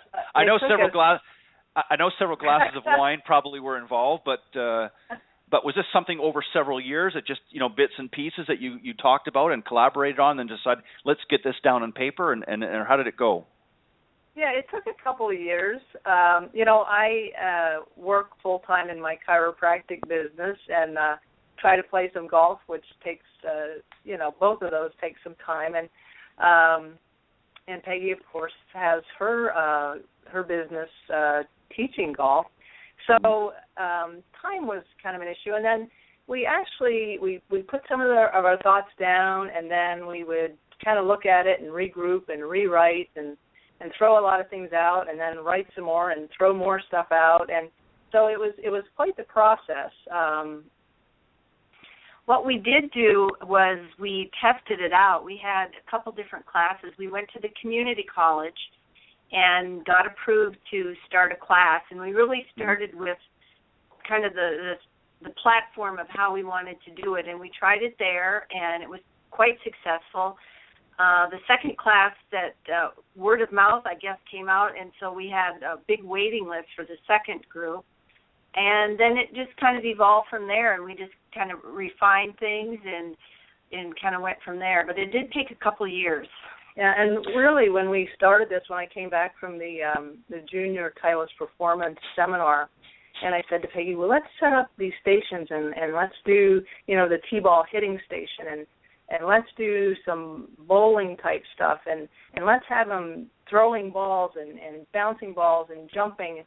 And so it looked more like a playground than it did a golf lesson. And so we weren't quite sure what the reaction would be, but they'd never played golf, so they didn't really know that wasn't the way it's typically done. So they had a lot more fun, I think, than kind of the way things were traditionally approached. And so it was, we did try a lot of things out on some unsuspecting students, and it fortunately worked out pretty good. They had a lot of fun. They learned a lot. A lot of them are still playing at Peggy's course and the ladies' league that she does there. She does a 9-hole league that's pretty low stress. You don't have to keep score if you don't want to. So it's... the book did take several years, a lot of experimenting and researching. And honestly, I was hoping that I would find a book out there like it so I wouldn't have to write it. But we didn't really come up with anything, so we decided we needed to do this. Yeah, so many of the books out there are Golf My Way, this is how I do it. And our students, my students, they can't do that. So I get a lot of people that never did any sport at all, and then they're retired and they want to golf, and so you have to go back to like they were 7, 8, 9 years old and teach them how to do some things that's going to benefit them in golf. Right, and that's a great point. There's certainly a lot of great books out there on instruction but if you're somebody that's really very new to the game, again, it's very overwhelming and very daunting to read through this because, as you said, a lot of the jargon is very unfamiliar, and even for those seasoned players out there, a lot of times there's always new topics and things coming up in golf, and sometimes, like I said, you're scratching your head or your eyes, as I said, are rolling back in your head, trying to figure out what they're talking about sometimes. But ladies, I see that I'm not sure if it's the same person or not, but let me just try and bring this person on again. Hopefully they'll join us this time. Okay. Good evening and welcome to Golf Talk Live. You're on the air. Do you have a question for Debra and Peggy? I'm not sure if it's somebody's having a problem with their phone, but you're welcome to join the conversation. You're live on Golf Talk Live. And I guess not. I don't know whether they're having a problem with their phone, but keep trying anyways. We'll gladly bring you back on. One of the things that Cindy and I have talked about on the Women of Golf show, we've had a lot of different professionals come on, and we've obviously interviewed a number of the ladies from the Legends Tour. We one of our first guests was Kathy Whitworth, and I know that they're all doing great things with the Legends Tour. And of course, we interviewed Jane Blaylock several times on the show. In fact, she was just on a few weeks ago. And I know that they're doing great strides in trying to engage more and more women to play the game. And I think that as the game continues to grow, one of the comments that I made earlier about introducing it more as a family unit as well. Women are obviously very family oriented. I'm not saying that men aren't, but women, family is very important to them. And I think if it's something that they can include their children in, a lot of courses, Peggy, I'm not sure if yours offers this or not, but a lot of courses have started offering something that especially if the kids, almost like a daycare, if you will, so that some of these ladies can come out and enjoy it because they've got the kids at home and they can't do it otherwise. Does your club offer something like that, or is that something that you are considering offering for later down the road? My club does not. We are a resort, a small resort. We do not have anything like that. Okay. Sounds good. I think some of the private clubs might possibly, that would be a very good thing, but we do not. Well, I know that they've talked about, and I've heard a number of people talk about this, that it's something, this has been a real issue for a lot of women. In fact, some of the women that we've talked to have come out and said that was one of the reasons why they have a difficult time getting out and playing golf, because their kids are still quite young. They're not maybe necessarily in school yet, and they just cannot break away. And it's by the time you factor in, as we talked about earlier, the costs and things just to play golf and get engaged, and then now you've got to add a sitter or somebody on top of that in order to free up that time, it's just not cost effective. So some of the courses are offering that.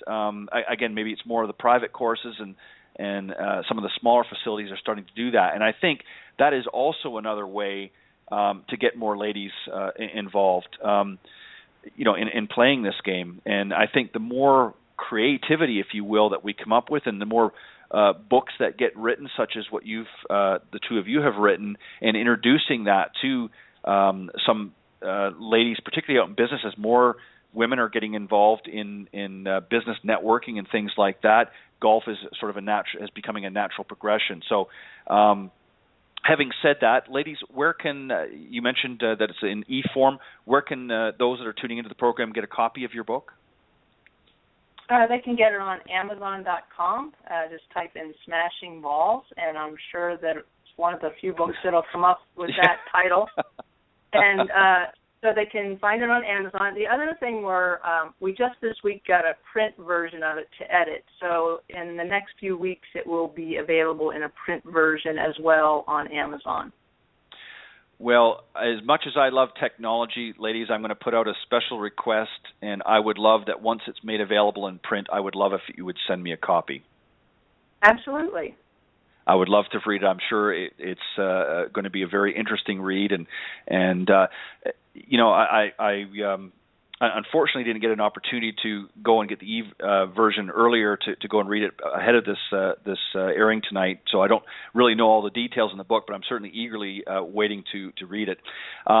If there was something that you could say to the listeners to encourage them, obviously to go and read the book, but especially to the ladies out there that might be listening into the program tonight, about getting involved, what would be the first step in sort of getting involved and gravitating towards golf? Well, if you're not a golfer, I think probably a key thing is to find a friend that's a golfer. They don't have to be a good golfer, but I think if you find someone that you can partner up with and go out, and someone that maybe knows their way around the golf course a little bit, that would be really invaluable. That's how I got started in golf. I worked with people that golfed, and someone offered to take me out, and that's how I got my start. So, that's what golf's about too, is friendships and spending time with people you like. And if you are a golfer, even if you're not a good golfer, find someone that doesn't golf that you want to hang out with more and take them out with you. Yeah, and as we talked about earlier as well, it is a great social. I mean, it's obviously a very valuable business tool, but it is also a great social network, if you will. As you alluded to earlier, somebody had actually met their husband and are enjoying many years together as a result. So there's a lot of benefits to playing golf, and it is really, in my opinion, and I've played virtually all of the sports, baseball and soccer and so on, but it's really one of the very few sports where, it doesn't matter what level you're at, you can certainly have fun, and you can certainly laugh at yourself as well along the way.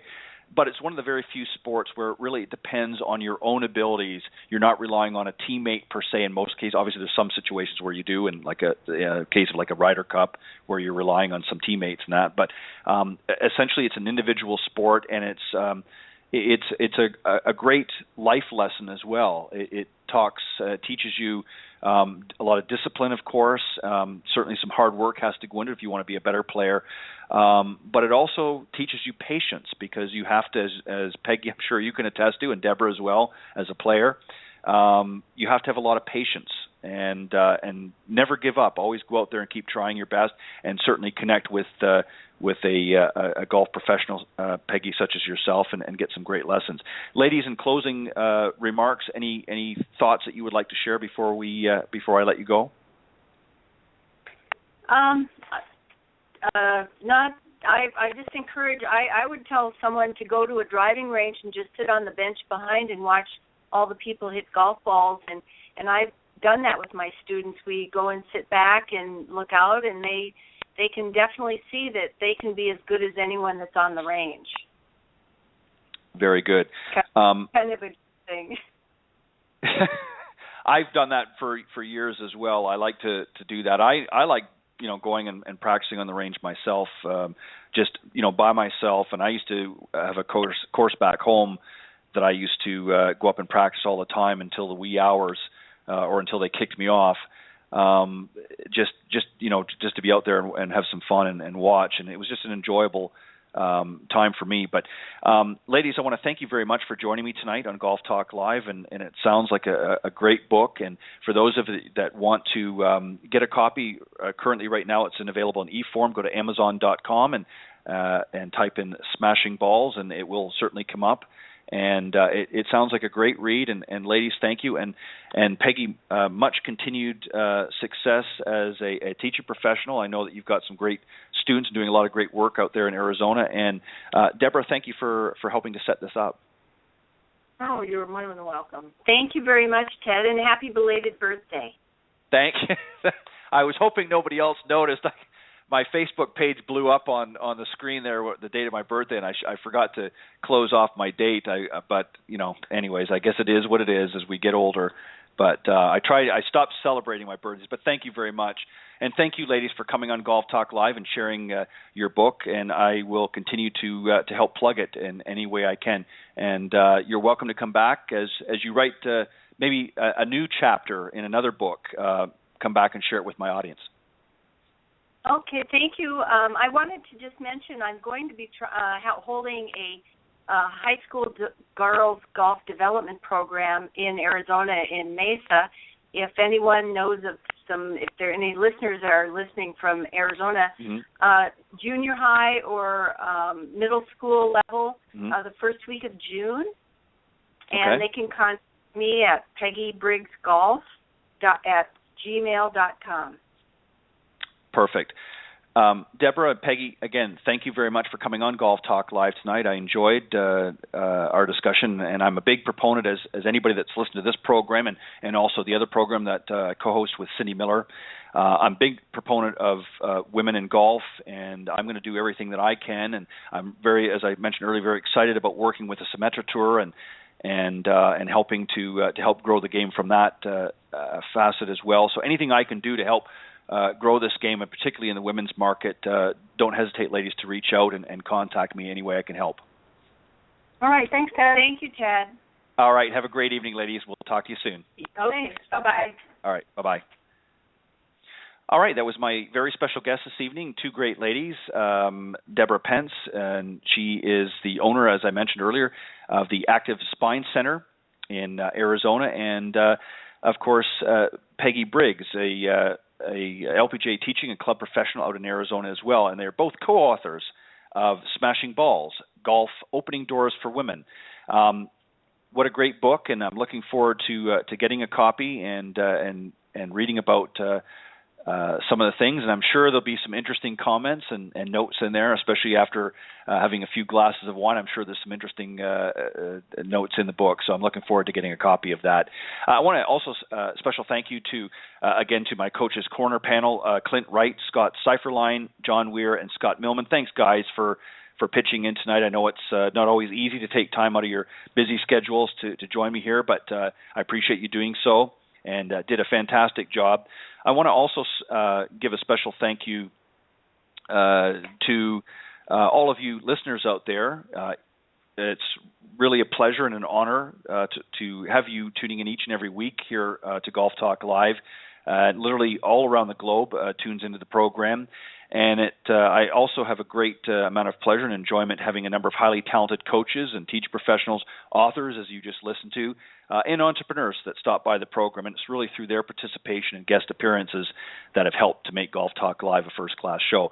And as I mentioned earlier, I'm looking forward to working with the people at the Symetra Tour and helping grow some of these young ladies that are working their way towards the LPGA, and some of them who were current or past LPGA players that have had to come back on the Symetra Tour in order to regain their cards. Going to be interesting. We're going to be doing, I'm not going to get into too much right now, but we're going to be doing some interviews of some of the winners throughout the rest of the year, and we got a kind of a surprise a little bit later on in the year with the Symetra Tour as well that I'll announce both on this program and on the Women of Golf. I also want to give a special thank you to the sponsors and supporters of the program, Mr. Jonathan Laird at South Coast Golf Guide. You can get a hold of Jonathan at southcoastgolfguide.com if you're interested in advertising. I strongly suggest that you do, and just let them know that Ted from Golf Talk Live referred you. And if you want to get a copy of the guide, go to www.southcoastgolfguide.com and make sure when you're on there you flip over to their Facebook page and throw a few likes while you're there. And if you have any questions or comments, certainly you can email Jonathan about the guide. But it's a great publication. He's been doing it now for just a little over 20 years. He's the editor and also owner of the guide. And it just for those of you that are just tuning in for the first time tonight, not familiar with South Coast Golf Guide, if you're planning on a trip coming down here into the southeastern part of the United States from Texas right over here to Florida, pardon me, get yourself a copy of the guide either before by going to southcoastgolfguide.com, and you can request a copy be sent to you, and Jonathan will do his best to mail you out a copy. Or when you get down here, visit some of your local courses, and I believe also at Edwin Watts. Mostly Edwin Watts in the area carry that as well. But strongly suggest that you get a copy of the guide. A lot of great courses in there. Meredith Kirk, who is also a great supporter of the program. You can see more of Meredith at meredithkirk.com. Great ambassador to the game. She was also 2014 Mrs. South Carolina, and she used her crown and her time as the past Mrs. South Carolina to help further her cause, which is the Junior Golf Exchange, and that's an organization that she put together in order to help, as we were talking about earlier, let some of these youngsters out there get introduced to the game and be able to have access to some great equipment. So she does a lot of great work there at juniorgolfexchange.org. So make sure you follow her there. And Nikki and Tiffany Litherland, Nikki, I'm going to get on the show here shortly. Thank you for helping to spread the word about the show and all the hard work that you guys do. I appreciate it very much. And also to Mr. Bernie Pinder, I appreciate all of the great work, Mr. Bernie Pinder from Ontic Golf. Thank you very much for all of your support and kind words over the past, and for sharing all of the links every week when I'm on Facebook and some of the other social media. Thank you very much. Mr. Sean Kelly, another great gentleman out in California. He is the owner of LinkedGolfers.com. Great social community from originally on LinkedIn.com, still there, of course. I think there are now over 34 or 35,000 members, the largest golf community on LinkedIn. He's taken that out and brought it out into the web world at linkedgolfers.com, and a lot of great information on the website, so make sure you go and visit there, and also a supporter of the program. I appreciate all your support and kind words in the past, and we will continue to work together to help grow this great game and bring some good information. So go to linkedgolfers.com and check out some of the great valuable information that Sean and a lot of the other contributors provide on that format. Mr. Peter Doyle, of course, from Doyle Golf Solutions over in Ireland, my good friend Peter, thank you for all your continued support and sharing your thoughts and input around the globe. Great master club fitter and also instructor as well, Mr. Peter Doyle from Ireland. Thank you very much. And thank you guys for tuning in each and every week. And I will continue to do my best to bring some great guests on the program, and we'll be back next week, of course, for another round of Coach's Corner, so make sure you stay tuned for that. And I will see you right back here next Thursday at 6 p.m. Central, right here on Golf Talk Live. God bless everybody, and have a great week.